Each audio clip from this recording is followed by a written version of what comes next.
প্রধানমন্ত্রী তারেক রহমান বলেছেন, জুলাই স্মৃতি জাদুঘর নতুন প্রজন্মের সামনে ফ্যাসিবাদের মুখোশ খুলে দেবে। সকালে জুলাই অভ্যুত্থানের দ্বিতীয় বর্ষপূর্তিতে স্মৃতি জাদুঘরের উদ্বোধনে তিনি একথা বলেন। প্রধানমন্ত্রী বলেন, এই জাদুঘর কোনো একক দল ব্যক্তির প্ল্যাটফর্ম হবে না, কারণ বিপ্লবটা ছিল দেশের জনগণের। কেউ কেউ অহেতুক ইস্যু তৈরি করে, অস্থিতিশীল পরিস্থিতি তৈরি করে স্বৈরাচার ফিরিয়ে আনার সুযোগ করছে কিনা তা ভেবে দেখা উচিত বলেও মনে করেন প্রধানমন্ত্রী। এ সময় তিনি আরও জানান, ঐক্যমত্যের ভিত্তিতে জাতীয় সংসদের দক্ষিণ প্লাজায় স্বাক্ষরিত জুলাই সনদ বাস্তবায়নের প্রক্রিয়া শুরু হয়েছে। শহীদদের আকাঙ্ক্ষার একটি নিরাপদ গণতান্ত্রিক বাংলাদেশ বিনির্মাণ করা হবে বলেও মন্তব্য করেন প্রধানমন্ত্রী। এ সময় তিনি জুলাই গণ অভ্যুত্থানে জনগণের পক্ষে অবস্থান নেয়ার জন্য সেনাবাহিনীকে ধন্যবাদ জানান।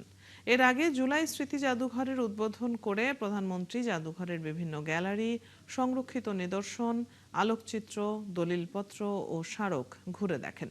এ সময় তার সাথে ছিলেন সাবেক প্রধান উপদেষ্টা ডক্টর মোহাম্মদ ইউনূস, সংস্কৃতি মন্ত্রী নিতাই চন্দ্র রায়, তথ্য উপদেষ্টা জাহেদুর রহমান সহ বিশিষ্টজনেরা।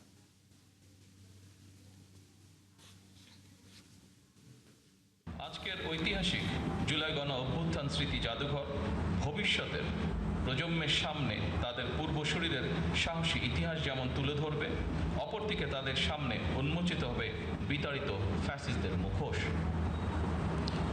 এই স্মৃতি জাদুঘর আমাদের জনগণের সংগ্রাম, আত্মত্যাগ, বেদনা, সাহস ও গণতান্ত্রিক আকাঙ্ক্ষাকে জাতীয় স্মৃতিতে স্থায়ীভাবে ধারণ করার এক ঐতিহাসিক উদ্যোগ। আমি আশা করি এই জাদুঘর শুধুমাত্র 2024 সালের নৃশংস ঘটনার স্মারক হবে না। এই জাদুঘর বাংলাদেশের মানুষের সামগ্রিক গণতান্ত্রিক অভিযাত্রার সঙ্গে জুলাই গণ অভ্যুত্থানের সম্পর্ক তুলে ধরবে। শুধুমাত্র জুলাই গণ অভ্যুত্থানে নয়, এখানে বাংলাদেশের প্রতি গণতান্ত্রিক আন্দোলন সংগ্রামের ইতিহাসও সংরক্ষিত থাকা জরুরি।